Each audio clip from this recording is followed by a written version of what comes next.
राजकोटमधली 13 मेला घडलेली ही घटना। त्या दिवशी किराणा दुकानात अल्ताफ ललवानी हा एकटाच होता, आपलं काम करत होता। तेव्हा एक महिला तिथं आली। तिनं अल्ताफच्या हातात एक मोबाईल दिला आणि अल्ताफला त्यातले काही चॅट्स दाखवले। तुझी बायको अजूनही माझ्या नवऱ्याच्या संपर्कात आहे। त्या महिलेचं एवढं वाक्य पुरेसं ठरलं। अल्ताफनं मोबाईल हातात घेत ते चॅट वाचले आणि त्याचा माथा भडकला। त्यानंतर अल्ताफ तिथनं ताडताड निघून आपल्या घरी गेला। तिथं पत्नीनंच घराचा दरवाजा उघडला। अल्ताफनं पत्नीला शिल्पाला एक प्रश्न विचारला।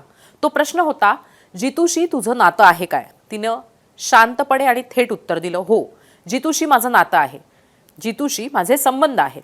त्यानंतर अल्ताफ आणि त्याच्या पत्नीमध्ये वाद झाला। बराच वाद झाल्यानंतर हा वाद पुढे टोकाला गेला। पण हा वाद काही नवा नव्हता। या वादावादातच जितूनं आपल्या पत्नीच्या डोक्यावर हातोडा मारला।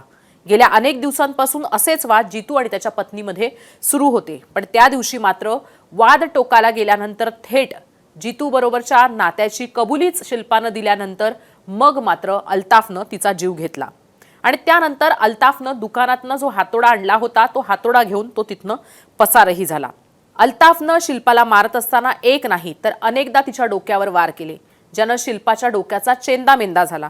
शिल्पाचा मृत्यू झाल्याचं लक्षात आल्यावर अल्ताफ तिथनं फरार झाला होता। राहत्या घरातच पत्नीचा खून करून अल्ताफ तिथनं पळून गेला होता।